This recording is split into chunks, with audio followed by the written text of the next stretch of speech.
Hello students, स्वागत है आप सबका आपका अपना यूट्यूब चैनल अब पढ़ेगा इंडिया में। आज हम लोग इस वीडियो में देखेंगे जो हम लोगों ने बिहार दरोगा मुख्य परीक्षा 2022 के लिए ज्ञान बिंदु जीएस एकेडमी के द्वारा जो विद्यासागर पब्लिकेशन के द्वारा जो बुक पब्लिश की गई है उस बुक से हम लोग देखेंगे प्रैक्टिस सेट नंबर 2। इससे पहले प्रैक्टिस सेट नंबर 1 जो है वो ऑलरेडी अपलोडेड है। अगर आप नहीं देखें तो प्लेलिस्ट से जाकर देख सकते हैं। इसके साथ ही साथ बहुत सारी बिहार दरोगा मुख्य परीक्षा के लिए प्रैक्टिस सेट्स जो है वो ऑलरेडी अपलोडेड है। अगर आप नहीं देखें तो वो भी जाकर प्लेलिस्ट से देखिए, वो आपके आगामी एग्जाम के लिए काफ़ी लाभदायक साबित होगा। इसका अगर आप लोगों को पीडीएफ चाहिए तो पीडीएफ के लिए वीडियो के दिए गए डिस्क्रिप्शन लिंक से जाकर टेलीग्राम ग्रुप ज्वाइन कर लीजिए। टेलीग्राम ग्रुप में आप जाइए, वहाँ आप लोगों को पीडीएफ जो है वो निःशुल्क उपलब्ध करा दिया गया है। तो चलिए बढ़ते हैं अपने क्वेश्चंस की तरफ। आज का जो हमारा पहला क्वेश्चन है वो यह कह रहा है कि किस हड़प्पा कालीन स्थल से धान की भूसी का साक्ष्य मिला है। तो धान से भूसी का जो साक्ष्य है वो रंगपुर और लोथल दोनों जगह से मिले हैं। तो इस क्वेश्चन का जो सही आंसर होगा वो होगा ऑप्शन नंबर डी, ए और बी दोनों जगह से मिला है। वहीं अगर हम लोग लोथल से बात करते हैं तो लोथल से एक गोदी बाड़ा भी प्राप्त हुआ है और चहुंदाड़ो और लोथल में मनका बनाने का कारखाना भी था। धौलावीरा की अगर बात करते हैं तो धौलावीरा जो है वो गुजरात में कच्छ प्रदेश के कच्छ के रण में मध्य स्थित खडीर में स्थित है और यह लूनी नदी के किनारे स्थित है, जिसकी खोज जो है वो जेपी जोशी और रविंद्र सिंह बिस्ट के द्वारा किया गया था। नेक्स्ट क्वेश्चन हमारा क्वेश्चन नंबर 2, ये मैथ्स का क्वेश्चन है। इस क्वेश्चन का सही आंसर होगा वो होगा option number C, 36%। Next question है कि किसका मिलान जो है वो गलत है। एक साइड जो 16 महाजनपदों हैं उनके नाम दिए गए हैं और दूसरी साइड उनके राजधानियों के नाम दिए गए हैं। एक कह रहा है चेदी सुक्तमोती सही है। सूरसेन मथुरा बिल्कुल सही है। मल कुशीनगर ये भी सही है। अवंती श्रावस्ती ये गलत है क्योंकि श्रावस्ती या अयोध्या जो थी वो कौशल की राजधानी थी। अवंती की अगर बात करते हैं तो अवंती की राजधानी जो थी वो उज्जैनी थी उत्तरी की और महिष्मती थी दक्षिणी की। इस तरह से 16 महाजनपदों की राजधानी आप लोगों को ध्यान में रखना होगा। जैसे अंग का चंपा होता है, मगध का राजगृह गिरिब्रज होता है, गंधार का तक्षशिला है, कंबोज का हाटक राजपुर है, कुरु का इंद्रप्रस्थ है। तो ये 16 महाजनपदों के आपको और ये ध्यान रखना होगा कि यह जो है 16 महाजनपदों के बारे में हमें बौद्ध ग्रंथ अंगुत्तर निकाय और जैन ग्रंथ भगवती सूत्र से हमें जानकारी जो है वो मिलती है। नेक्स्ट क्वेश्चन है क्वेश्चन नंबर 4। कह रहा अशोक के संदर्भ में कौन सा कथन सही है, यह आपको बताना है। राजाभिषेक से पूर्व अशोक जो था वो उज्जैन का राज्यपाल था, यह बिल्कुल सही है। फिर कह रहा भारत में शिलालेख का प्रचलन जो है वो सर्वप्रथम अशोक ने किया था, यह भी बिल्कुल सही है। फिर कह रहा अशोक अपने राजाभिषेक के 8वें वर्ष अर्थात 261 बीसी में कलिंग पर आक्रमण किया था, यह भी बिल्कुल सही है, जिसका उल्लेख जो है आप लोग 13वें शिलालेख में पढ़ते हैं। तो सॉरी, इस क्वेश्चन का जो सही आंसर होगा वो होगा ऑप्शन नंबर डी, 1, 2 और 3 तीनों जो है वो यहाँ पे सही है। ध्यान रखिएगा अशोक को पुराणों में अशोक वर्धन भी कहा गया है। नेक्स्ट क्वेश्चन है क्वेश्चन नंबर 5।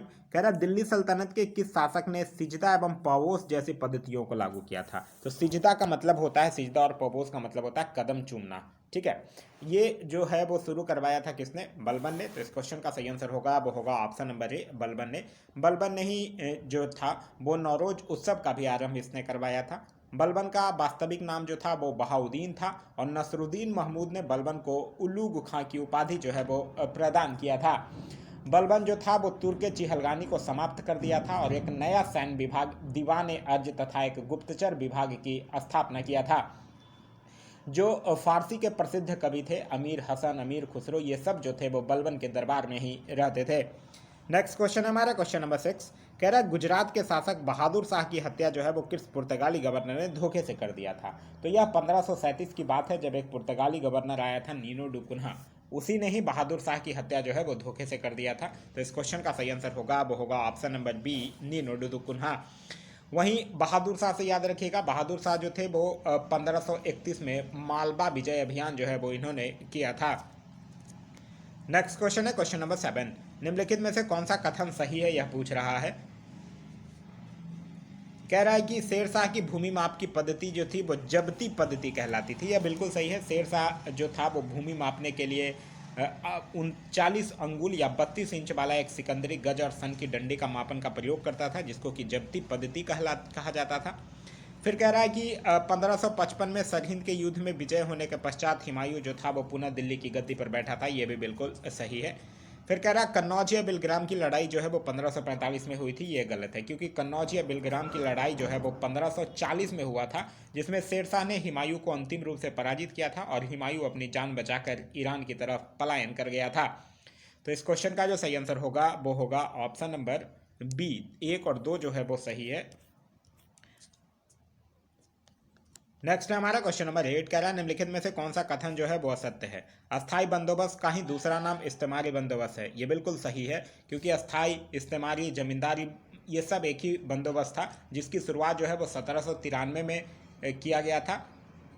फिर कह रहा है कि ब्रिटिश भारत के सर्वाधिक क्षेत्रफल पर अस्थाई बंदोबस्त लागू था। नहीं, अस्थाई बंदोबस्त जो लॉर्ड कॉर्नवालिस के द्वारा जो शुरू किया गया था, वह व्यवस्था जो था वो बंगाल, बिहार, उड़ीसा, मद्रास के उत्तरी जिले तथा बनारस सहित भारत के लगभग 19% भूभाग पर लागू था, न कि सर्वाधिक क्षेत्रफल पर लागू था। तो ये बी जो है वो गलत है, ए सही है। आगे कह रहा है रैयतवाड़ी बंदोबस्त सर्वप्रथम तमिलनाडु के 12 महल में लागू किया गया था। ये बिल्कुल सही है। रैयतवाड़ी बंदोबस्त की शुरुआत जो है वो थॉमस मुनरो और कैप्टन रीड के द्वारा किया गया था, और यह व्यवस्था जो है वो तमिलनाडु, मद्रास, बंबई प्रेसिडेंसी के कुछ हिस्से और असम के कुछ क्षेत्रों में लागू किया गया था।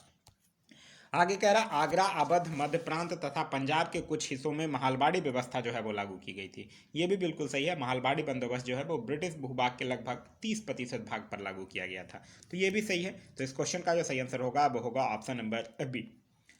नेक्स्ट क्वेश्चन है कि निम्नलिखित में से किसका मिलान जो है वो गलत है, यह आपसे पूछ रहा है। हिंदू पैट्रियट हरीश चंद्र मुखर्जी, बिल्कुल सही है। बंदी जीवन साचिंद्रनाथ सान्याल, सही है। इंडियन स्ट्रगल सुभाष चंद्र बोस, सही है।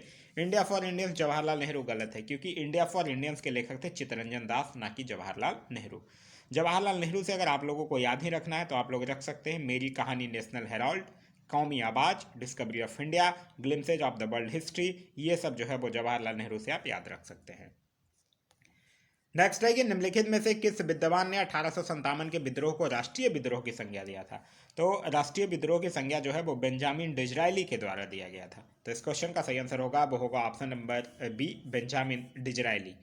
वहीं अगर बी डी सावरकर की बात करते हैं तो इन्होंने 1857 की क्रांति को भारत का प्रथम स्वतंत्रता संग्राम कहकर बताया था।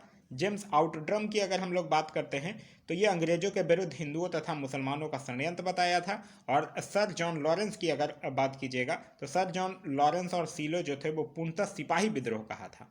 तो इस क्वेश्चन का यहाँ जो पूछ रहा है उसके अकॉर्डिंग जो आपका सही आंसर होगा वो होगा ऑप्शन नंबर बी, डिजरायली। आगे है कि 1935 के भारत शासन अधिनियम के संबंध में कौन सा कथन जो है वो सही है, यह पूछ रहा है। कह रहा साइमन कमीशन की रिपोर्ट तथा गोलमेज सम्मेलन भारत शासन अधिनियम 1935 का आधार था। ये बिल्कुल सही है। इस अधिनियम के तहत केंद्र स्तर पर द्वैत शासन प्रणाली स्थापित किया गया था। ये भी बिल्कुल सही है। और इस अधिनियम के तहत सिंध तथा उड़ीसा का निर्माण किया गया था। ये भी बिल्कुल सही है। तो इस क्वेश्चन का सही आंसर होगा वो होगा ऑप्शन नंबर डी, 1, 2 और 3 तीनों सही है। 1935 के देखिए भारत शासन अधिनियम के तहत ही सिंध का निर्माण किया गया, और इसी अधिनियम के तहत बिहार जो है बिहार से अलग होकर उड़ीसा का निर्माण किया गया। इसी अधिनियम के द्वारा भारत में पहली बार संघात्मक सरकार की स्थापना का प्रयास किया गया।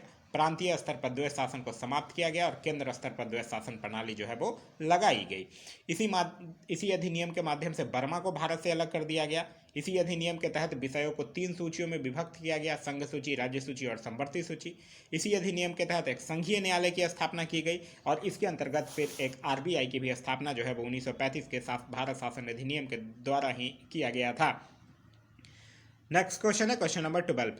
कह रहा है निम्नलिखित में से कौन जो है वो प्रारूप समिति के सदस्य नहीं थे। तो प्रारूप समिति के सदस्य के मुंशी थे, टीटी कृष्णमुचारी थे, सैयद मोहम्मद सादुल्ला थे, पटाभी सीतारमैया नहीं थे। तो इस क्वेश्चन का सही आंसर होगा वो होगा option number D, Pattabhi Sitaramayya. Pattabhi Sitaramayya जो थे उनसे आप याद रख सकते हैं, ये 1948 में जो जयपुर में कांग्रेस का सम्मेलन हुआ था उसकी अध्यक्षता पटाभी सीतारमैया के द्वारा किया गया था। रही बात प्रारूप समिति की, तो प्रारूप समिति का जो गठन है वो 29 अगस्त 1947 को हुआ था, जिसमें कि 7 सदस्य थे। याद रखिएगा इसमें जो डॉक्टर भीमराव अंबेडकर थे उनका संविधान सभा में जो निर्वाचन हुआ था वो बंगाल प्रांत से हुआ था, लेकिन विभाजन के बाद वह क्षेत्र जो है वो पूर्वी पाकिस्तान में चला गया था, इसीलिए डॉक्टर अंबेडकर का पुनर्निर्वाचन जो है वो बंबई से हुआ था। नेक्स्ट क्वेश्चन है क्वेश्चन नंबर 13। भारतीय संविधान का कौन सा अनुच्छेद जो है वो अपनी पसंद के व्यक्ति से विवाह करने की किसी व्यक्ति के अधिकार को संरक्षण देता है। तो यह देता है अनुच्छेद 21। तो इस क्वेश्चन का सही आंसर होगा वो होगा ऑप्शन नंबर बी, अनुच्छेद 21 देता है। अनुच्छेद 19 की अगर बात करते हैं तो इसमें 6 तरह की स्वतंत्रता का अधिकार, वाक स्वतंत्रता, ये सब दिया गया है। अनुच्छेद 16 की अगर बात कीजिएगा तो इसमें लोक नियोजन के विषय में अफसर की सम्मता की बात कही गई है। और अनुच्छेद 15 की बात कीजिएगा तो इसमें मूल वंश, धर्म, जाति, लिंग या जन्म स्थान के आधार पर भेदभाव निषेध की बात जो है वो कही गई है। नेक्स्ट क्वेश्चन है क्वेश्चन नंबर 14। ये मैथ्स का क्वेश्चन है, इसका सही आंसर जो होगा वो होगा option number B 144। Question number 15 का सही आंसर होगा वो होगा ऑप्शन नंबर ए 662। नेक्स्ट है क्वेश्चन नंबर 16। कह रहा है भारतीय संविधान का कौन सा अनुच्छेद जो है वो यह कहता है कि मंत्रिपरिषद सामूहिक रूप से लोकसभा के प्रति उत्तरदायी होगा। तो यह कहता है अनुच्छेद 75 का 3। तो इस क्वेश्चन का सही आंसर होगा वो होगा ऑप्शन नंबर डी अनुच्छेद 75 का 3। अच्छा, अगर पूछे अनुच्छेद 75 का 5 क्या कहता है, तो अनुच्छेद 75 के 5 में यह कहा गया है कि कोई मंत्री जो निरंतर 6 मास की अवधि तक अगर संसद के किसी सदन का सदस्य नहीं है या उपस्थित नहीं होता है तो उस अवधि की समाप्ति पर मंत्री जो है वो नहीं रहेगा। क्लियर है। अगर अनुच्छेद 75 के 2 की बात करता है तो अनुच्छेद 75 2 के अनुसार यह कहा गया है कि मंत्री जो होते हैं वो राष्ट्रपति के प्रसाद प्रयत्न पद जो है वो धारण करते हैं। नेक्स्ट क्वेश्चन है क्वेश्चन नंबर 17। कह रहा है किस प्रस्ताव के तहत अब विलंबनीय लोक महत्व के किसी मामले पर सदन में चर्चा करने के लिए सदन की नियमित कार्यवाही को स्थगित किया जा सकता है। तो यह किया जा सकता है स्थगन प्रस्ताव। तो इस क्वेश्चन का जो सही आंसर होगा वो होगा ऑप्शन नंबर ए स्थगन प्रस्ताव के तहत। ध्यान रखिएगा, इसमें 50 सदस्यों के समर्थन के साथ साथ पीठासीन अधिकारी की अनुमति से इसे दोनों सदनों में पेश किया जा सकता है तथा पक्ष या विपक्ष का कोई भी सदस्य जो है वो इसे लेकर आ सकता है। एक यहाँ इंपॉर्टेंट है अविश्वास प्रस्ताव, जिससे हमेशा क्वेश्चन एग्जाम में पूछा जाता है। ध्यान रखिएगा, अविश्वास प्रस्ताव का जो उल्लेख है वो संविधान में ना होकर लोकसभा के नियम 198 में है। यह क्वेश्चन पूछा जाता है। और अविश्वास प्रस्ताव जो है वो किसी विपक्षी सदस्य के द्वारा 50 सदस्यों के अनुसमर्थन के द्वारा सिर्फ और सिर्फ लोकसभा में प्रस्तुत जो है वो किया जा सकता है। नेक्स्ट क्वेश्चन है क्वेश्चन नंबर 18।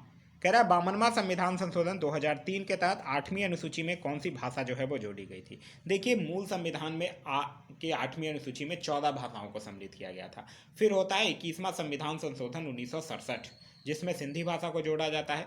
फिर होता है 71वां संविधान संशोधन 1992 जिसमें कोंकणी, मणिपुरी और नेपाली को जोड़ा जाता है। और फिर उसके बाद होता है 52वां संविधान संशोधन 2003 जिसमें बोडो, डोगरी, मैथिली और संथाली को जोड़ा जाता है। यहाँ क्वेश्चन आपसे 52वां पूछ रहा है तो आपका सही आंसर जो होगा वो होगा option number D Bodo, Santhali, Maithili और डोगरी। नेक्स्ट क्वेश्चन है क्वेश्चन नंबर 19। क्वेश्चन नंबर 19 का जो सही आंसर होगा वो होगा option number A. Question number 20 कह रहा है केंद्रीय सतर्कता आयुक्त की नियुक्ति जो है वो राष्ट्रपति एक समिति की सिफारिश पर करता है। इस समिति में कौन से सदस्य नहीं होते हैं। विपक्ष का नेता, लोकसभा, हाँ ये बिल्कुल होते हैं। प्रधानमंत्री भी होते हैं, गृह मंत्री भी होते हैं। भारत का मुख्य न्यायाधीश इससे कोई मतलब नहीं होता है। तो इस क्वेश्चन का जो सही आंसर होगा वो होगा ऑप्शन नंबर डी भारत का मुख्य न्यायाधीश। देखिए, इस समिति में प्रधानमंत्री, गृह मंत्री और लोकसभा के विपक्ष के नेता जो हैं वो शामिल रहते हैं। केंद्रीय सतर्कता आयोग की अगर बात कीजिएगा तो यह एक बहुसदस्यीय संस्था है। इसके अध्यक्ष और सदस्यों का जो कार्यकाल होता है वो 4 वर्ष या फिर 65 वर्ष जो भी पहले हो वो तक होता है। नेक्स्ट क्वेश्चन है क्वेश्चन नंबर 21। कह रहा है कि 0 डिग्री जो देशांतर अर्थात प्रधान यामोत्तर रेखा किन देशों से होकर गुजरती है, यह पूछ रहा है। तो देखिए, 0 डिग्री देशांतर जो है वो 8 देश से होकर गुजरती है। वो 8 देश है ब्रिटेन, फ्रांस, स्पेन, अल्जीरिया, माली, बुर्किना फासो, घाना, टोगो, ये सबसे होकर वो बहती है। तो इस क्वेश्चन का जो सही आंसर होगा वो होगा ऑप्शन नंबर सी फ्रांस, माली और घाना, यह तीनों से बहती है। नेक्स्ट क्वेश्चन है क्वेश्चन नंबर 22। कह रहा है डेंक्सबर्ग पर्वतमाला का विस्तार जो है वो किस देश में है। तो इस पर्वतमाला का विस्तार जो है वो अफ्रीका महादेश के दक्षिण अफ्रीका, लेसोथे और स्विट्जरलैंड में है। और इसकी सर्वोच्च चोटी जो है वो तवाना एंटीलेयाना है। तो इस क्वेश्चन का जो सही आंसर होगा वो होगा ऑप्शन नंबर सी दक्षिण अफ्रीका। नेक्स्ट है मिलान करने के लिए कह रहा है इस स्थानीय शीतल हवाएं के नाम दिए गए हैं। पैम्प्रो की अगर बात करते हैं तो यह अर्जेंटीना की हवा है। मिस्ट्रल की अगर बात कीजिएगा तो यह यह रूस के साथ मैच करेगा। अगर बुरान की बात कीजिएगा तो यह स्पेन तथा फ्रांस के साथ मैच करेगा। और बिली बॉब जो है वो अलास्का के साथ मैच करेगा। तो इस तरह से आपका जो सही आंसर होगा, अच्छा यहाँ क्या है देखिए, पैम्प्रो अर्जेंटीना के साथ मैच करेगा। हाँ, मिस्ट्रल की अगर बात करते हैं तो यह रूस के साथ मैच करेगा। बुरान जो है वो स्पेन तथा फ्रांस के साथ मैच करेगा। और बिली बॉब जो है वो अलास्का के साथ मैच करेगा। नेक्स्ट क्वेश्चन कह रहा है कि बेरिंग जल संधि जो है वो किन 2 सागरों को आपस में जोड़ती है। तो बेरिंग जल संधि की अगर बात करते हैं तो यह अलास्का तथा रूस के मध्य स्थित है और यह बेरिंग सागर और चुक्सी सागर को आपस में जोड़ती है। तो इस क्वेश्चन का जो सही आंसर होगा वो होगा ऑप्शन नंबर ए। वहीं अगर आयरिश सागर और अटलांटिक सागर की अगर बात करते हैं तो ध्यान रखिएगा नॉर्थ चैनल जो कि उत्तरी आयरलैंड और स्कॉटलैंड के मध्य स्थित है और आयरिश सागर और अटलांटिक सागर को आपस में जोड़ती है। अगर काला सागर और मरमरा सागर की अगर बात करते हैं तो याद रखिएगा बास्फोरस जल संधि जो कि तुर्की में स्थित है वही इन दोनों को आपस में जोड़ती है। वहीं अगर बात करते हैं जावा सागर और सेलिविच सागर का, तब याद रखिएगा मकासार जल संधि जो कि इन दोनों को आपस में जोड़ती है। नेक्स्ट क्वेश्चन कह रहा है कि भारत का सबसे दक्षिणतम बिंदु इंदिरा पॉइंट जो है वो किस द्वीप पर स्थित है। तो देखिए भारत का जो सबसे दक्षिणतम बिंदु इंदिरा पॉइंट है वो ग्रेट निकोबार द्वीप पर स्थित है और भारत का जो दक्षिणतम बिंदु है सबसे वो 6 डिग्री 4 मिनट उत्तरी अक्षांश पर स्थित है। देखिए अगर हम लोग बात करते हैं तो यहाँ पे 68.7 डिग्री है जो कि गौर माता गुजरात है। ठीक है, जो गौर माता गुजरात है जो पूर्वी देशांतर पर स्थित है, ये पश्चिमी बिंदु हो गया। यहाँ अगर हम लोग पूर्वी बिंदु की बात करते हैं तो ये 97 डिग्री 25 मिनट है जो कि किबतू अरुणाचल प्रदेश है। यहाँ अगर हम लोग बात करते हैं तो ये 37 डिग्री 6 मिनट है इंदिरा कौल जो जम्मू कश्मीर में है। यहाँ पे अगर हम लोग बात करेंगे तो 8 डिग्री 4 मिनट है जो कि कन्याकुमारी तमिलनाडु है। और यहाँ भारत के सबसे अंतिम छोर जो है वो इंदिरा पॉइंट है 8 डिग्री 4 मिनट जो कि अंडमान निकोबार में है। क्लियर है, चलिए नेक्स्ट क्वेश्चन है क्वेश्चन नंबर 26 का आंसर होगा ऑप्शन नंबर बी। 27 की अगर बात करते हैं तो 27 का जो सही आंसर होगा वो होगा option number C. Question number है 28 की अगर बात करेंगे तो 28 का सही आंसर जो होगा वो होगा ऑप्शन नंबर डी। 29 का होगा option number B. Next question है क्वेश्चन नंबर 30 कह रहा है किसका मिलान जो है वो गलत है। जोजिला दर्रा सिक्किम यही गलत है क्योंकि जोजिला दर्रा जम्मू कश्मीर में है ना कि सिक्किम में। ठीक है, नीति दर्रा उत्तराखंड सही है, यांगपांग दर्रा अरुणाचल प्रदेश बिल्कुल सही है, इसी दर्रा से होकर ब्रह्मपुत्र नदी जो है वो भारत में प्रवेश करती है। सिपकिला दर्रा हिमाचल प्रदेश ये भी बिल्कुल सही है। तो इस क्वेश्चन का सही आंसर होगा वो होगा ऑप्शन नंबर ए। जोजिला दर्रा जो है वो सिक्किम में ना होकर जम्मू कश्मीर में है। आगे कह रहा है कि किस पर्वत श्रेणी को गुजरात में राजपीपला के नाम से जाना जाता है। तो गुजरात में राजपीपला के नाम से जाना जाता है सतपुड़ा श्रेणी को। तो इस क्वेश्चन का जो सही आंसर होगा वो होगा ऑप्शन नंबर सी। देखिए सतपुड़ा श्रेणी को गुजरात में राजपीपला, मध्य प्रदेश में महादेव और छत्तीसगढ़ में मैकाल श्रेणी के रूप में जाना जाता है। यह जो है वो नर्मदा और ताप्ती की भ्रंश घाटियों के मध्य स्थित है और यह जो है वो एक प्राचीन ब्लॉक पर्वत है और इसी श्रेणी पर अमरकंटक का पठार स्थित है जहाँ से नर्मदा और सोन ये सब नदियाँ जो है वो निकलती हैं। वहीं अगर और ऑप्शंस की बात करते हैं, अरावली श्रेणी की अगर बात करते हैं तो यह विश्व के प्राचीनतम पर्वतों में से एक है जिसको कि अवशिष्ट पर्वत भी कहा गया है और यह श्रेणी जो है वो गुजरात के पालनपुर से शुरू होकर दिल्ली तक के क्षेत्र में फैली हुई है और इसका सर्वोच्च शिखर जो है वो माउंट आबू स्थित गुरु शिखर है। क्लियर है। विंध्य श्रेणी की अगर बात करेंगे तो यह श्रेणी जो है वो विंध्यन, भांडेर, कैमूर श्रेणी के रूप में गुजरात से लेकर बिहार तक फैला है और यह श्रेणी जो है वो दक्षिण भारत को उत्तर भारत से अलग करता है, ध्यान रखिएगा। नेक्स्ट क्वेश्चन कह रहा है कि तोसोग्मो तथा तोसलम झील जो है वो कहाँ अवस्थित है। तो यह कहाँ अवस्थित है, ये सब जो है वो सिक्किम में स्थित है। तो इस क्वेश्चन का सही आंसर होगा वो होगा ऑप्शन नंबर बी, सिक्किम में स्थित है। नेक्स्ट क्वेश्चन है क्वेश्चन नंबर 33 कह रहा है सूती वस्त्र का पहला सफल आधुनिक कारखाना जो है वो कहाँ खोला गया था।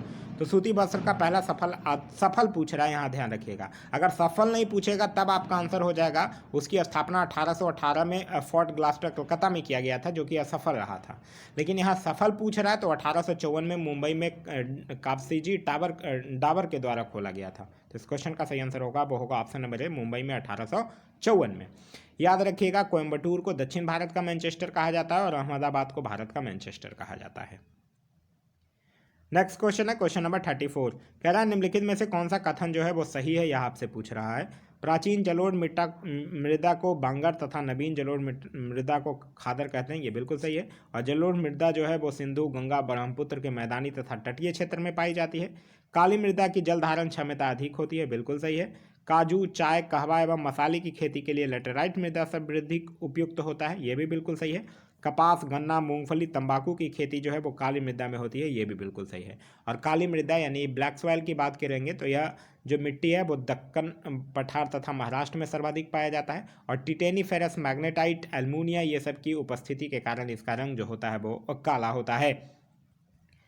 नेक्स्ट क्वेश्चन है क्वेश्चन नंबर 35 कह रहा है भारतीय लघु उद्योग विकास बैंक सिडबी की स्थापना कब हुई थी। तो सिडबी की स्थापना हुई थी 2 अप्रैल 1990 को, जिसका मुख्यालय जो है वो लखनऊ यूपी में स्थित है। तो इस क्वेश्चन का जो सही आंसर होगा वो होगा ऑप्शन नंबर सी 1990 को। अगर आपको याद रखना है 1988 से, तो 1988 से आप याद रख सकते हैं। 1988 में सी रंगराजन की सिफारिश पर राष्ट्रीय आवास बैंक जो है NHB, उसकी स्थापना किया गया था, जिसका मुख्यालय जो है वो नई दिल्ली में है। 1992 से याद रख 1982 से आप याद रख सकते हैं ये नबार्ड, जिसका सिर्फ रमन कमेटी के सिफारिश पर हुआ था, जिसका मुख्यालय जो है वो मुंबई में है। और साथ ही साथ आप ये भी याद रख सकते हैं इंपोर्ट एक्सपोर्ट बैंक, भारतीय निर्यात आयात बैंक की भी स्थापना जो है वो 1982 में ही किया गया था, जिसका मुख्यालय जो है वो नई दिल्ली में ही स्थित है। क्लियर है? चलिए नेक्स्ट क्वेश्चन है क्वेश्चन नंबर 36। इस क्वेश्चन का सही आंसर होगा वो होगा ऑप्शन नंबर सी। नेक्स्ट है 37। राजस्व घाटा जो है वो बराबर होता है। तो राजस्व घाटा जो है वो कुल राजस्व प्राप्ति में से अगर आप कुल राजस्व व्यय माइनस कर दीजिएगा तो राजस्व घाटा मिल जाएगा। तो इस क्वेश्चन का सही आंसर होगा वो होगा ऑप्शन नंबर ए। नेक्स्ट है क्वेश्चन नंबर 38। इस क्वेश्चन का सही आंसर होगा वो होगा option number C. Question number 39 कह रहा है अर्थव्यवस्था में ऐसी स्थिति जिसमें स्फीति तथा मंदी दोनों ही स्थितियां जो है वो साथ साथ बनी रहती है क्या कहलाती है? तो ऐसा स्थिति जो है वो स्टैगफ्लेशन कहलाता है। तो इस क्वेश्चन का सही आंसर होगा वो होगा ऑप्शन नंबर ए। और यह जो है वो धीमी आर्थिक विकास, अपेक्षाकृत उच्च बेरोजगारी की स्थिति, मुद्रास्फीति तथा सकल घरेलू उत्पाद में गिरावट अर्थव्यवस्था में स्टैगफ्लेशन की स्थिति जो है वो उत्पन्न कर देता है। नेक्स्ट क्वेश्चन है क्वेश्चन नंबर 40 कह रहा है मिलान करने के लिए एक साइड लोकनृत्य है, दूसरे साइड राज्य दिया गया है। तो जाबरो, सोंडल, लोसोन ये सब जो है वो लद्दाख का लोकनृत्य है। यक्षगान की अगर बात करते हैं तो यक्षगान और करगा ये दोनों जो है वो कर्नाटक की लोकनृत्य है। अंकिया नाट की अगर बात करते हैं तो अंकिया नाट और बिहू यह असम का लोकनृत्य है। और गीता की अगर बात करते हैं तो गीदा, भांगड़ा ये सब जो है वो पंजाब का लोकनृत्य है। तो इस तरह से इस क्वेश्चन का जो सही आंसर होगा वो होगा ऑप्शन नंबर ए। नेक्स्ट है क्वेश्चन नंबर 41 जो है वो मैथ्स का क्वेश्चन दिया गया है और इसका जो सही आंसर होगा वो होगा ऑप्शन नंबर डी। 42 का सही आंसर है ऑप्शन नंबर बी। नेक्स्ट है 43 कह रहा साहित्य अकादमी की स्थापना कब हुई थी? तो साहित्य अकादमी की स्थापना हुआ था 1954 में। तो इस क्वेश्चन का सही आंसर होगा वो होगा option number B. Next question कह रहा है कि आर्द्र भूमियों पर रामसार सम्मेलन जो है वो किस वर्ष आयोजित किया गया था? तो 1971 में आर्द्र भूमियों के संरक्षण के लिए जो रामसार में एक अंतर सरकारी और बहुपक्षीय सम्मेलन हुआ था। तो इस क्वेश्चन का सही आंसर होगा वो होगा ऑप्शन नंबर ए 1971 में। याद रखिएगा विश्व आर्द्र भूमि दिवस जो है वो 2 फरवरी को मनाया जाता है। नेक्स्ट क्वेश्चन कह रहा है कि किसका मिलान जो है वो गलत है? बादामी क्रांति मसाला उत्पादन बिल्कुल सही है। भूरी क्रांति कोको उत्पादन सही है। गोल क्रांति मटर उत्पादन गलत है, क्योंकि गोल क्रांति का संबंध जो है वो आलू उत्पादन से है। तो इस क्वेश्चन का सही आंसर होगा वो होगा ऑप्शन नंबर सी। नेक्स्ट है कह रहा है राठी किस पालतू जानवर की एक नस्ल है? तो राठी हो गया, गिर नस्ल हो गया, साहिवाल हो गया, रेड सिंधी हो गया, यह सब जो है वो गाय की नस्लें हैं। तो इस क्वेश्चन का सही आंसर होगा वो होगा ऑप्शन नंबर डी, ये सब जो है वो गाय की नस्लें हैं। अगर भैंस की नस्लें की बात करते हैं तो मुरा, सूरती, जफाराबादी, मेहसाना ये सब भैंस की नस्लें हैं। बकरी की नस्लें की अगर बात करते हैं तो चेंगू, सिरोही, जखराना, मारवाड़ी, बिटल ये सब जो है वो बकरी की नस्लें हैं। नेक्स्ट क्वेश्चन कह रहा है कि रक्षा उत्पादन से जुड़े सार्वजनिक संस्थान एवं उसके मुख्यालय के साथ किसका मिलान जो है वो गलत है? भारतीय इलेक्ट्रॉनिक्स लिमिटेड बेंगलुरु सही है। भारतीय डायनामिक्स लिमिटेड हैदराबाद बिल्कुल सही है। मिस्र धातु निगम लिमिटेड अहमदाबाद ये गलत है, क्योंकि मिस्र धातु निगम लिमिटेड का भी हेडक्वार्टर जो है वो हैदराबाद में ही स्थित है। तो इस क्वेश्चन का सही आंसर होगा वो होगा ऑप्शन नंबर सी।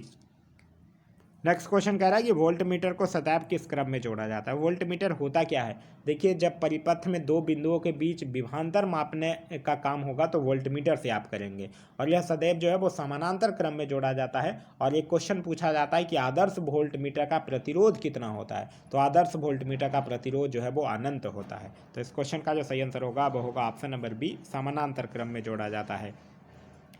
आगे पानी में नमक मिलाने पर उसका क्वथनांक क्या होगा? तो पानी में नमक मिलाने पर उसका क्वथनांक जो है वो बढ़ जाएगा और हिमांक जो है वो घट जाएगा। तो इस क्वेश्चन का जो सही आंसर होगा वो होगा ऑप्शन नंबर ए, बढ़ जाता है। नेक्स्ट है कि जब प्लेटफॉर्म पर ट्रेन चलती है पहुंचती है तो प्लेटफॉर्म के किनारे खड़े व्यक्ति जो है वो गाड़ी की ओर खिंचाव महसूस करते हैं, इसका संबंध किससे है? तो इसका संबंध जो है वो बर्नौली थ्योरम से है। तो इस क्वेश्चन का सही आंसर होगा वो होगा ऑप्शन नंबर डी, बर्नौली प्रमेय से है। बर्नौली थ्योरम कहता क्या है कि अगर कोई आदर्श द्रव धारा रेखीय प्रवाह से किसी नली से होकर प्रवाहित होती है तो मार्ग के प्रत्येक बिंदु पर दाब, ऊर्जा, गतिज ऊर्जा और स्थिर ऊर्जा का योग जो है वो एक नियतांक होगा। क्लियर है? चलिए नेक्स्ट क्वेश्चन हमारा क्वेश्चन नंबर 51 कह रहा है निम्नलिखित में से कौन सा कथन जो है वो सही है, यह पूछ रहा है। स्थिर ताप पर किसी गैस की निश्चित मात्रा का दाब जो है वो गैस के आयतन के व्युत्क्रमानुपाती होता है। ये बिल्कुल सही है, ये आप लोग पढ़े होंगे बॉयल्स के नियम में। बॉयल्स का नियम यही तो कहता है कि स्थिर ताप पर किसी गैस की जो निश्चित मात्रा का दाब जो है वो गैस के आयतन के इन्वर्सली प्रोपोर्शनल होगा। फिर कह रहा है स्थिर दाब पर गैस की निश्चित मात्रा का आयतन उसके परम ताप के समानुपाती होता है। ये कहता है चार्ल्स का नियम, तो ये भी बिल्कुल सही है। एक यहाँ पे दिया है बॉयल्स का नियम और एक दिया है चार्ल्स का नियम, तो यह दोनों सही है। तो इस क्वेश्चन का सही आंसर होगा वो होगा ऑप्शन नंबर सी। नेक्स्ट है कि हाइड्रोजन बम जो है वो किसने विकसित किया था। तो हाइड्रोजन बम जो है वो एडवर्ड टेलर के द्वारा विकसित किया गया था, जो कि नाभिकीय संलयन अभिक्रिया पर कार्य करता है। तो इस क्वेश्चन का सही आंसर होगा वो होगा ऑप्शन नंबर ए, एडवर्ड टेलर। फिर कह रहा है किसका मिलान गलत है। एक साइड पदार्थ और दूसरे साइड पीएच मान दिए गए हैं। मानव मूत्र 5.5 से 7.5 सही है। मानव रक्त 7.3 से 7.5, दूध 3.5 से 3.8 गलत है। दूध का लगभग 6.4 के आसपास पीएच मान होता है। तो इस क्वेश्चन का सही आंसर होगा वो होगा option number C. Question number 54 का आंसर होगा ऑप्शन नंबर सी। नेक्स्ट है क्वेश्चन नंबर 55 कह रहा है निम्नलिखित में से कौन सा कथन जो है वो सही है। माइटोकॉन्ड्रिया केवल यूकैरियोटिक कोशिका में पाई जाती है। ये बिल्कुल सही है, माइटोकॉन्ड्रिया जो है वो केवल यूकैरियोटिक कोशिका में पाई जाती है, जिसका मेन कार्य जो होता है वो श्वसन क्रिया को संपादित करना होता है। वहीं अगर हम लोग प्रोकैरियोटिक कोशिकाओं में माइटोकॉन्ड्रिया के समरूप रचनाएं मिसिसोम पाई जाती है, तो यही भी बिल्कुल सही है, जो कि श्वसन तथा कोशिका विभाजन का कार्य करती है। तो यहाँ पहला और दूसरा दोनों सही है। तो इस क्वेश्चन का सही आंसर होगा वो होगा ऑप्शन नंबर सी, 1 और 2 दोनों सही है। वहीं अगर माइटोकॉन्ड्रिया की बात करते हैं तो माइटोकॉन्ड्रिया में ऑक्सीजन की उपस्थिति में भोजन के विखंडन से ऊर्जा मुक्त होती है, जो एटीपी के रूप में संचित रहती है। और यही कारण है कि माइटोकॉन्ड्रिया को कोशिका का पावर हाउस या powerhouse of the cell भी कहा जाता है। नेक्स्ट क्वेश्चन है क्वेश्चन नंबर 56। क्वेश्चन नंबर 56 कह रहा है कि पीत रस जो है वो कहाँ से स्रावित होता है। तो पीत रस जो है वो यकृत के द्वारा स्रावित होता है, जो कि पित्ताशय में संचित रहता है। तो इस क्वेश्चन का सही आंसर होगा वो होगा ऑप्शन नंबर बी। पीत रस की अगर बात कीजिएगा तो यह हल्का गाढ़ा पीला रंग का एक हल्का क्षारीय द्रव होता है, और मनुष्य में प्रतिदिन लगभग 600 मिलीलीटर पीत रस जो है वो स्रावित होता है। पीत रस में कोई भी पाचक एंजाइम नहीं पाया जाता है, ये ध्यान रखिएगा। यकृत की बात करते हैं तो यकृत से आप लोगों को पता ही होगा, यह मानव शरीर की सबसे बड़ी ग्रंथि है, और यकृत जो है वो ग्लूकोज को ग्लाइकोजन के रूप में संचित रखता है। नेक्स्ट क्वेश्चन है क्वेश्चन नंबर 57 कह रहा है कि किसी पदार्थ की उपस्थिति के कारण रुधिर में उपस्थित प्रोथ्रोम्बिन नामक पदार्थ जो है वो थ्रोम्बिन में परिवर्तित होता है। तो यह जो है वो थ्रोम्बोप्लास्टिन और कैल्शियम की उपस्थिति के कारण। तो इस क्वेश्चन का जो सही आंसर होगा वो होगा ऑप्शन नंबर सी। नेक्स्ट कह रहा है कि ब्रेक किडनी की कार्यात्मक एवं संरचनात्मक इकाई क्या है। तो वो नेफ्रॉन है। तो इस क्वेश्चन का सही आंसर होगा वो होगा option number B, nephron. BRIC की बात करते हैं तो ब्रिक का 2 मुख्य कार्य होता है, एक उत्सर्जन और दूसरा परासरण। ठीक है। नेक्स्ट क्वेश्चन कह रहा है निम्नलिखित को सही मिलान कीजिए। विटामिन के की अगर बात कीजिएगा तो ये फ्लोक्लोबिन के साथ मैच करेगा। विटामिन ए रेटिनॉल के साथ मैच करेगा। विटामिन ई कैल्सीफेरोल के साथ मैच करेगा, और विटामिन ई टेकोफेरोल के साथ मैच करेगा, और विटामिन डी जो है वो कैल्सीफेरोल के साथ मैच करेगा। तो इस तरह से आपका सही आंसर जो होगा वो होगा ऑप्शन नंबर सी। नेक्स्ट हमारा क्वेश्चन नंबर 60 कह रहा है ईरानी कप का संबंध जो है वो किस खेल से है।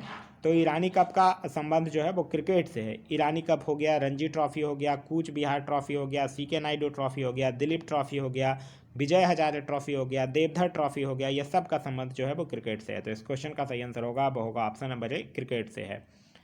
नेक्स्ट है कि किसका मिलान गलत है। यूनेस्को 1945 बिल्कुल सही है। यूनेस्को की स्थापना 1945 में, मुख्यालय जो है वो फ्रांस पेरिस में, और फुल फॉर्म जो है वो united nation educational scientific and cultural organisation. WHO 1948 में बिल्कुल सही है, वर्ल्ड हेल्थ ऑर्गेनाइजेशन। इसकी स्थापना 1948 में, और मुख्यालय जो है वो जिनेवा में। IMF 1948 बिल्कुल गलत है। इंटरनेशनल मॉनेटरी फंड अंतर्राष्ट्रीय मुद्रा कोष, इसकी स्थापना 1945 में हुई थी, ना कि 1948 में, और इसका मुख्यालय जो है वो वाशिंगटन DC में है। ILO यानी इंटरनेशनल लेबर ऑर्गेनाइजेशन अंतर्राष्ट्रीय श्रम संगठन, जिसकी स्थापना 1919 में, और मुख्यालय जेनेवा स्विट्जरलैंड में। ये सही है। तो इस क्वेश्चन का सही आंसर होगा वो होगा ऑप्शन नंबर सी। आगे कह रहा है एशियाई विकास बैंक का मुख्यालय कहाँ है। तो एशियाई विकास बैंक का मुख्यालय जो है वो 1966 में इसकी स्थापना, और मुख्यालय फिलीपींस में, मेंबर कंट्री 68। तो इस क्वेश्चन का सही आंसर होगा वो होगा ऑप्शन नंबर बी, मनीला। फिर कह रहा है किसका मिलान गलत है। विश्व कैंसर दिवस 4 फरवरी सही है। विश्व आर्द्रभूमि दिवस 2 फरवरी सही है। केंद्रीय उत्पाद शुल्क दिवस 20 फरवरी ये गलत है क्योंकि यह 24 फरवरी को मनाया जाता है, ध्यान रखिएगा। राष्ट्रीय विज्ञान दिवस 28 फरवरी सही है। तो इस क्वेश्चन का सही आंसर होगा वो होगा ऑप्शन नंबर सी। आगे है मिलान करने के लिए कह रहा है। प्रस्थितिकी विज्ञान केंद्र की अगर बात करते हैं तो ये कहाँ है, ये बेंगलुरु में है। केंद्रीय वन अनुसंधान संस्थान देहरादून में है। भारतीय मौसम वेधशाला जो है वो कहाँ है, भारतीय मौसम वेधशाला पुणे में है। और राष्ट्रीय समुद्र विज्ञान संस्थान जो है वो पणजी में है। तो इस तरह से इस क्वेश्चन का जो सही आंसर होगा वो होगा option number A. Next question कह रहा है कि किसका मिलान गलत है। अलबरूनी किताबुल हिंद सही है। भवभूति मालती माधव सही है। प्रेमचंद कर्मभूमि सही है। चिदंबरा शिवानंद गलत है क्योंकि चिदंबरा के लेखक सुमित्रा नंदन पंत है। तो इस क्वेश्चन का सही आंसर होगा वो होगा option number D. Next question कह रहा है रमन मैग्सेसे पुरस्कार के संदर्भ में कौन सा कथन सही है। इसे एशिया का नोबेल पुरस्कार कहा जाता है, बिल्कुल सही है। इसकी स्थापना 1957 में फिलीपींस के राष्ट्रपति रमन मैग्सेसे की याद में की गई थी, ये भी बिल्कुल सही है। और आचार्य विनोबा भावे यह पुरस्कार प्राप्त करने वाले पहले भारतीय थे, ये भी बिल्कुल सही है। तो इस क्वेश्चन का जो सही आंसर होगा वो होगा ऑप्शन नंबर डी। यहाँ 1, 2 और 3 जो है वो तीनों सही है। नेक्स्ट है 1939 में हिटलर ने किस राष्ट्र के साथ अनाक्रमण संधि किया था। तो यह रूस के साथ किया था। तो इस क्वेश्चन का सही आंसर होगा वो होगा ऑप्शन नंबर सी, रूस के साथ। क्वेश्चन नंबर 68 सही आंसर होगा option number B. Question number 69 का सही आंसर होगा वो होगा option number A. Question number 70 का सही आंसर होगा वो होगा ऑप्शन नंबर ए। 71 का भी सही आंसर होगा वो होगा ऑप्शन नंबर ए। 72 का भी जो सही आंसर होगा वो होगा ऑप्शन नंबर ए।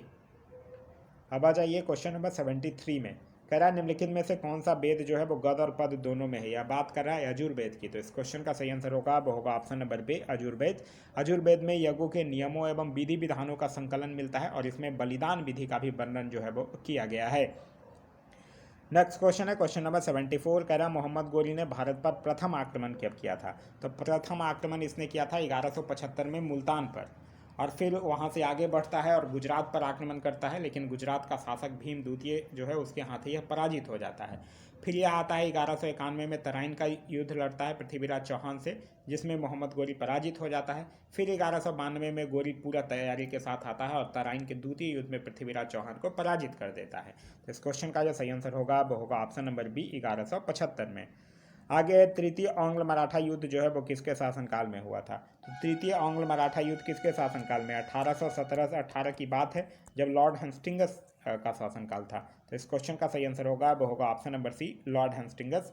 और इसी युद्ध के समाप्ति के बाद अंग्रेज जो है वो पेशवा पद को समाप्त कर दिया था और बाजीराव द्वितीय को पूना से हटाकर कानपुर के निकट बिठूर में पेंशन पर जीने के लिए भेज दिया था। नेक्स्ट क्वेश्चन है क्वेश्चन नंबर 76। कह रहा है निम्नलिखित घटनाओं को उसके कालानुक्रम अनुसार जो है वो व्यवस्थित करने के लिए कह रहा है। स्वराज पार्टी की स्थापना, स्वराज पार्टी की स्थापना 1923 में चित्तरंजन दास और मोतीलाल नेहरू के द्वारा।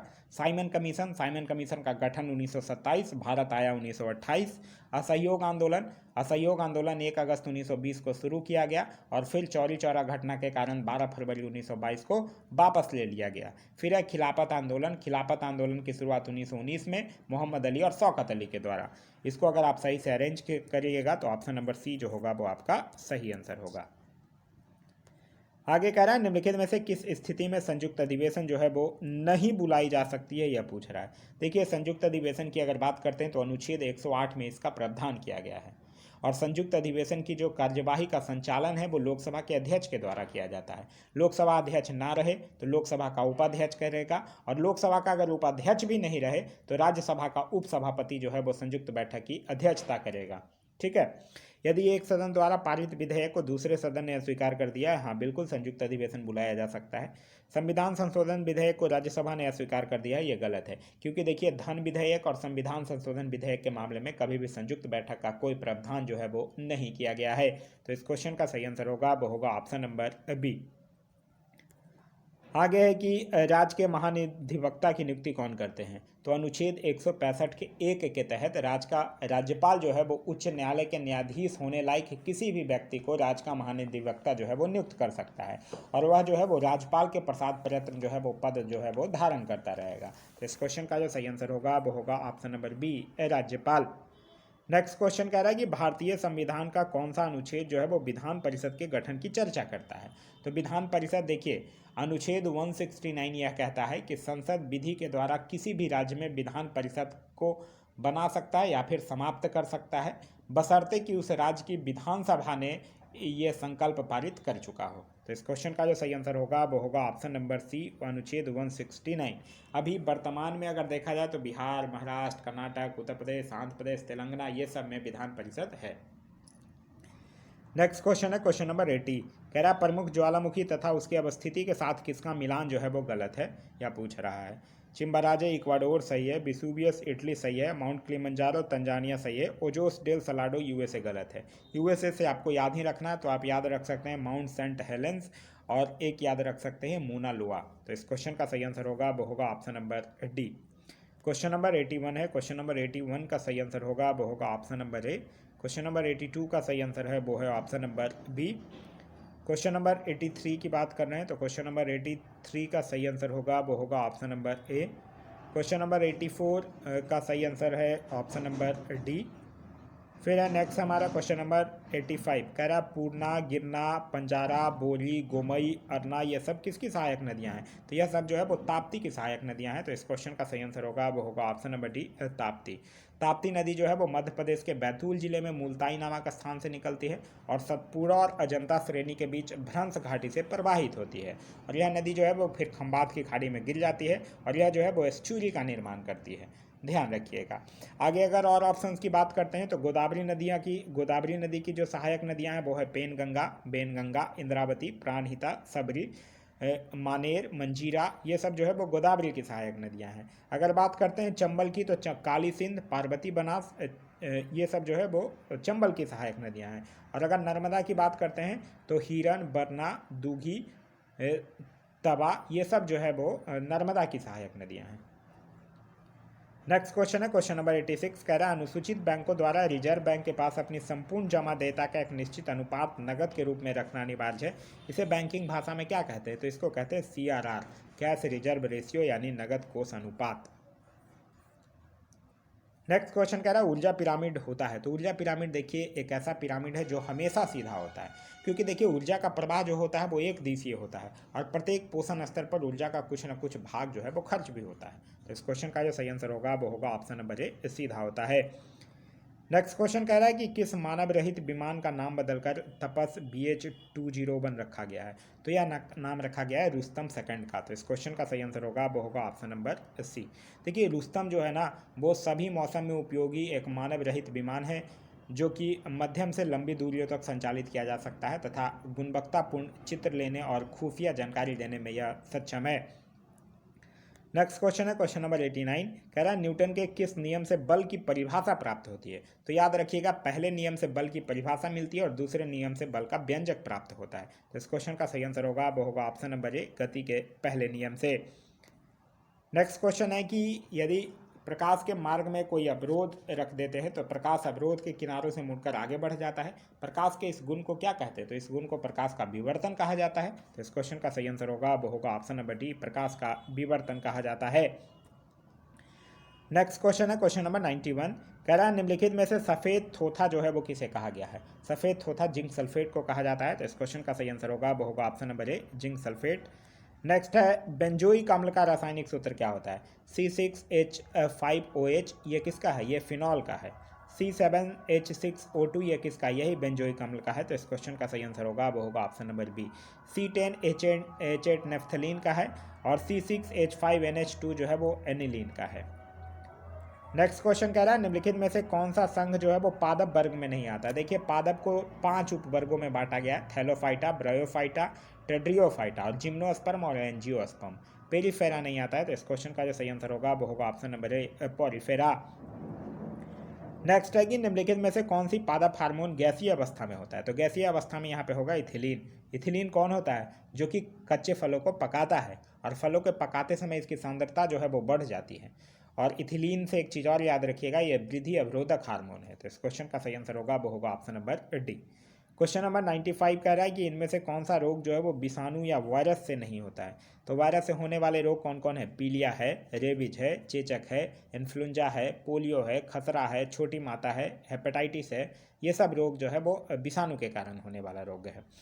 फलेरिया नहीं है। फलेरिया जो है वो अगर देखा जाए तो यह रोग जो है वो बुचेरिया बक्रेटी गोल कृमि से होता है। तो इस क्वेश्चन का सही आंसर होगा वो होगा option number D. Next question कह रहा है कि क्यू, जिगर, कैनन शब्द जो है वो किस खेल से संबंधित है। तो यह शब्द जो है वो बिलियर्ड से संबंधित है। तो इस क्वेश्चन का जो सही आंसर होगा वो होगा ऑप्शन नंबर डी, बिलियर्ड से संबंधित है। नेक्स्ट क्वेश्चन कह रहा है निम्न में से कौन जो है वो सुमेलित नहीं है। देखिए, चीन के राजा बांग, मिस्र के राजा फराओ और मेसोपोटामिया के राजा को पतेसी कहा जाता था, यानी कि यहाँ तीनों का तीनों सुमेलित है। तो इस क्वेश्चन का सही आंसर होगा वो होगा ऑप्शन नंबर डी, इनमें से कोई नहीं। क्वेश्चन नंबर 98 की अगर बात करते हैं तो इसका सही आंसर जो होगा, क्वेश्चन नंबर 98 का जो सही आंसर है वो है option number D. Question number 99 का सही आंसर है ऑप्शन नंबर बी और क्वेश्चन नंबर 100 का सही आंसर जो है वो है ऑप्शन नंबर ए। तो यह था हमारा आज का वीडियो। आज का वीडियो आप लोगों को कैसा लगा कमेंट करके जरूर बताइएगा। साथ ही साथ इस वीडियो से कुछ सीखने के लिए मिला तो एक लाइक जरूर कर दीजिएगा। वीडियो पसंद आ रहा है तो अपने दोस्तों के साथ शेयर करना ना भूलें। अभी तक आप इस चैनल पर नए हैं या चैनल को सब्सक्राइब नहीं किया है तो चैनल को सब्सक्राइब कर लीजिए और साथ ही साथ बेल आइकन दबा लीजिए ताकि हमारे सारे वीडियो के नोटिफिकेशन जो है वो आपको मिलते रहे। इसका अगर आप लोगों को PDF चाहिए तो PDF के लिए वीडियो के दिए गए डिस्क्रिप्शन लिंक से जाकर टेलीग्राम ग्रुप ज्वाइन कर सकते हैं या फिर टेलीग्राम में जाकर सर्च कर सकते हैं आप पढ़ेगा इंडिया। वहाँ जो ग्रुप आएगा उसको ज्वाइन कर लीजिए, वहाँ इसका PDF जो है वो प्रोवाइड करवा दिया गया है। Thanks for watching.